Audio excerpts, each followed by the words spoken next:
He lost his wife and daughter to his enemies, and now the woman who can heal his child looks exactly like the wife he buried.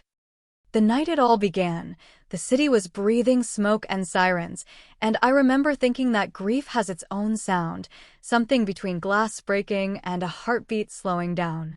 I had gone to the children's hospital to keep a promise to a ghost. Nova's therapist had quit again, frightened by my name, and they said a new intern would try one session before refusing the job. I wasn't listening until she walked in. For a second, the air burned. She looked like Arya, not just similar, but impossibly, painfully exact, the same small tilt of the head, the same softness around the eyes that used to stop me mid-sentence. My throat locked. She introduced herself, Shya Patel, Child Psychology Program, second year, her voice low, careful, like someone walking through a room full of broken glass. Nova hid behind my coat, whispering the silent panic that always came when strangers approached. I saw Shya kneel, not touching, only lowering herself to my daughter's height, murmuring something about how quiet could be a language too. Nova's trembling slowed. I should have been relieved, but instead I felt fury at the universe, at the resemblance, at the mercy I didn't deserve.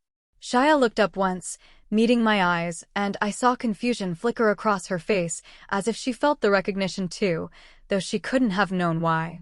I turned away before the world noticed my breathing had changed. That night, I tried to forget her, but the echo of her calm followed me home, haunting the corners of Arya's empty photographs, and for the first time in months, the house felt less like a tomb and more like a question I couldn't answer. Days passed, but her face kept returning in flashes, between phone calls, inside the glare of headlights on wet streets, in the faint reflection of my office window when the city slept. I told myself it was coincidence, a cruel trick of resemblance, yet every time Nova whispered silently to her toys, I caught fragments of the intern's patience in my daughter's gestures, as if Shya had left a piece of her calm behind. I tried to drown it in work. The ledgers and deals were safer than memory. Men came and went, bringing news of territories, of debts collected and threats whispered, but all I heard was Shya's voice asking Nova, "Can I sit here with you?" I drove past the hospital twice without reason, once parking far enough to watch the windows like a thief. When our paths crossed again, it was at a charity event my lawyer insisted I attend. Bright lights, shallow laughter, people pretending money could bleach their sins. She was there by accident, notebook in hand, helping with the children's program. She looked small against the glittering crowd, her expression too honest for that place. When she saw me, she froze, almost spilled her drink, then smiled as if forcing herself to be polite to a dangerous stranger. "Mr. Allen," she said, and I heard my own name like an accusation. I told her she shouldn't be near me. She asked if that was a warning or advice. The conversation moved like a blade, her questions slow, my answers curt, yet beneath the tension there was a current neither of us could name. I wanted to tell her to leave, to run before my world touched hers, but she spoke about Nova with such gentle certainty that I felt something fracture in my resolve. When the night ended, she thanked me for nothing, walked away through the blur of lights, and I knew I would think of her again because she had reminded me how to feel something I had buried with Arya, fear mixed with desire. I kept pretending it was coincidence, that every time Shya appeared it wasn't because fate was drawing lines I couldn't erase, but because the city was small and cruel enough to keep forcing us together. She started visiting the mansion for Nova's therapy sessions twice a week, reluctantly at first, as if the gates themselves whispered a warning, and I told myself it was for my daughter's sake, not mine. But the house began to change with her presence. The silence that once suffocated every hallway now carried the faint rhythm of her voice. The light that spilled from the windows felt less like intrusion and more like breath. I'd stand at the doorway, watching her with Nova, how she'd wait instead of asking, how she'd smile like patience was her secret language, and I'd feel something disarm me from the inside out. She noticed the photographs on the wall once, the ones of Arya and Nova before everything burned, and asked softly, "Do you ever talk about her?" I wanted to tell her that I still heard Arya's laughter in the rain, that I woke every night with the taste of guilt, that sometimes I saw my wife's reflection in her face and wanted to hate her for it. Instead, I said nothing because silence was easier than truth. There were evenings when I'd find Shya standing by the balcony after Nova had fallen asleep, eyes tracing the horizon, fingers trembling from the cold.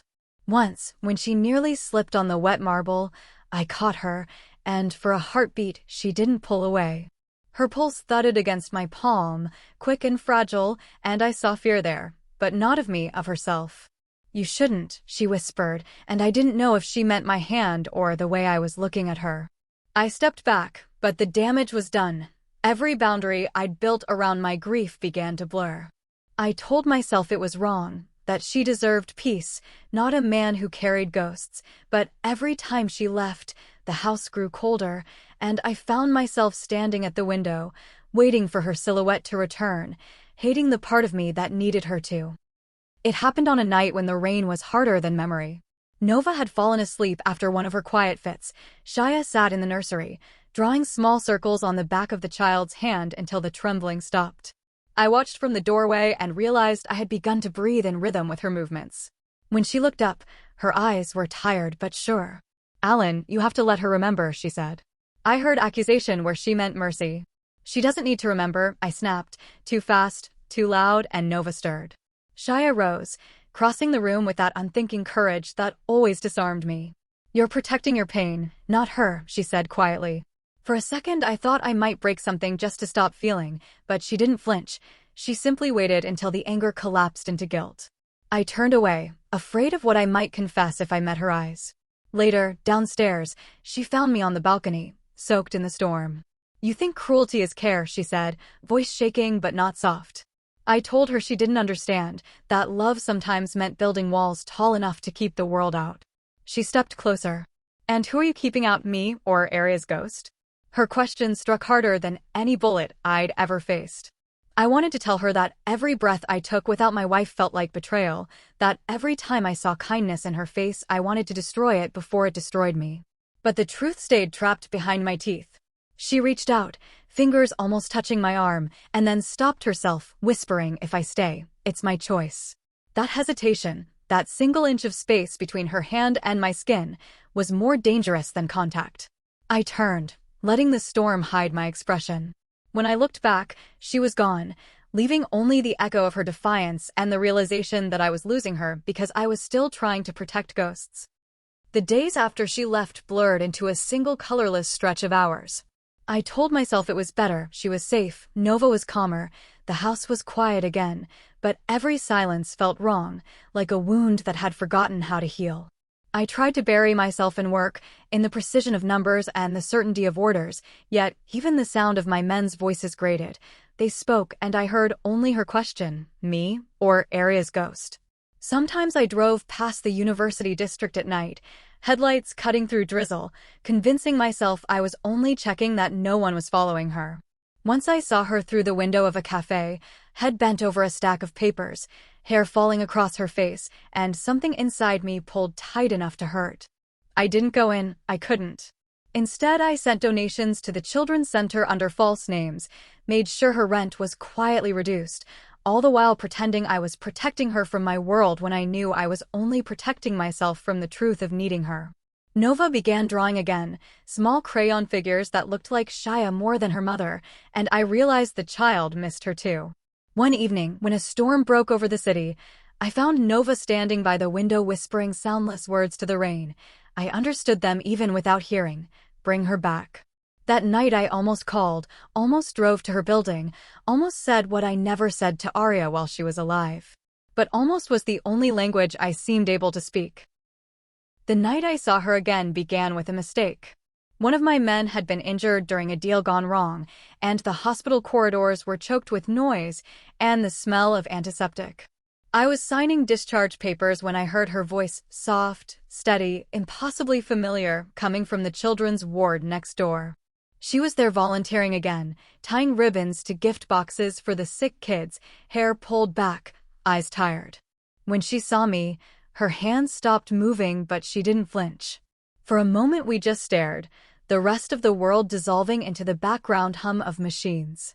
"You look worse," she said finally, and I laughed, a sound I didn't recognize. You look like you stopped breathing months ago, I answered. The words came out harsher than I meant, but she didn't back away. Why do you keep pretending you're the only one who lost something? She asked. I told her she didn't understand the cost of being near me. She stepped closer, voice trembling but clear. You don't get to decide what I can bear. Her defiance broke whatever defenses I had left. I'm dangerous, I said, but even to my own ears it sounded like a confession of weakness. Then why are you here? She asked quietly. I didn't have an answer. I just looked at her, at the rain streaking down the window behind her like a heartbeat running out of time, and all the things I'd buried began to rise. Guilt, want, grief, need. I hate you, she whispered suddenly, voice cracking, because you make me care for someone who doesn't know how to be cared for. I took a step toward her, close enough to see the pulse in her throat. Then why are you still here? I asked, and the silence that followed felt heavier than any gun I'd ever held. She didn't speak again, just stood there with tears in her eyes, and I realized we had both finally run out of lies. We didn't plan to see each other again, but grief has its own gravity. 2 nights later she came to the mansion, rain clinging to her coat, eyes red from exhaustion. Nova was asleep upstairs. The house felt suspended between heartbeat and silence. She said she came to return one of Nova's drawings, but I knew that was only half the truth. I made tea we didn't drink.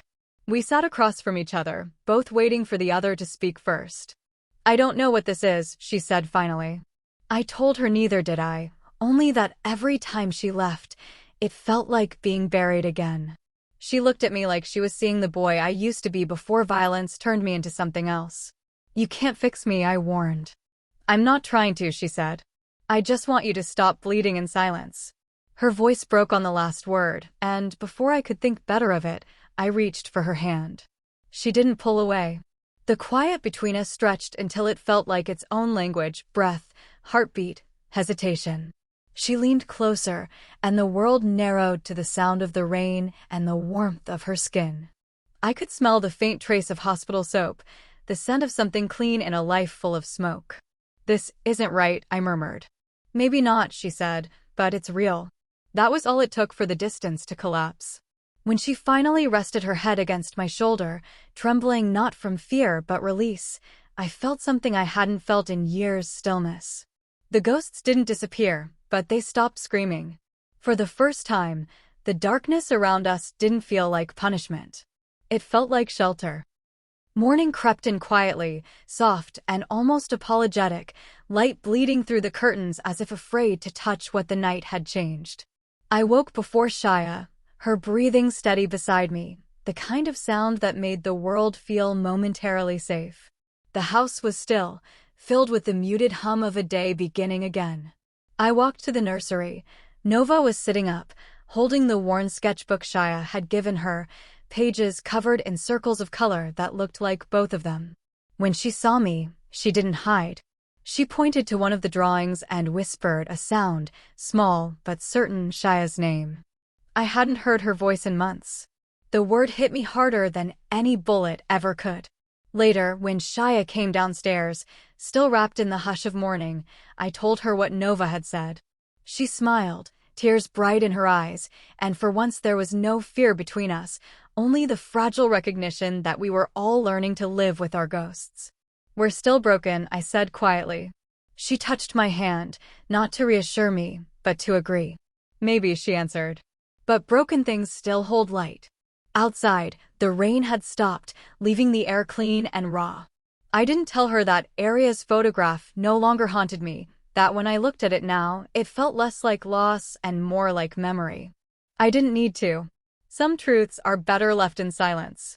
Shya leaned against me as Nova laughed from the next room, the sound awkward, beautiful, alive. For the first time in years, the house didn't feel like a mausoleum. It felt like a beginning. We might still fight, still stumble through the shadows of everything we'd done, but we would choose each other anyway. We were never perfect. But in this darkness, we found something that felt real.